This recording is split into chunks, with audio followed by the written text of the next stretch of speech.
ગુજરાતમાં હાલમાં ભારે વરસાદની કોઈ શક્યતા નથી. હવામાન વિભાગના જણાવ્યા અનુસાર રાજ્યના દરિયાઈ કાંઠાના વિસ્તારોમાં 11-12 જૂન સુધીમાં વરસાદી માહોલ જામી શકે છે. આ સાથે થોડા દિવસોમાં ચોમાસું પણ આવી શકે છે. 12 જૂને દમણ અને દાદરા નગર હવેલી, અમરેલી, ભાવનગર, સોમનાથ, તાપી, વલસાડ, નવસારીમાં હળવો વરસાદ પડી શકે છે.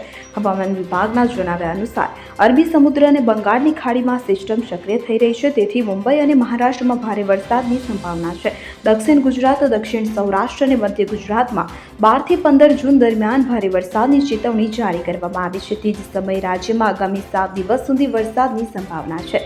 મહીસાગર, ભરૂચ, વલસાડ, દાહોદ, નર્મદા, ગીર સોમનાથ, અમરેલી, બોટાદ, ભાવનગર, અરવલ્લી, ડાંગ, સુરત અને નવસારીમાં વરસાદની સંભાવના છે. હવામાન વિભાગના મતે જો ચોમાસું હમણાં આવે તો પણ તે એટલું સક્રિય નહીં હોય. જો ચોમાસું સક્રિય થશે તો તે 12 થી 15 જૂનની આસપાસ રહેશે.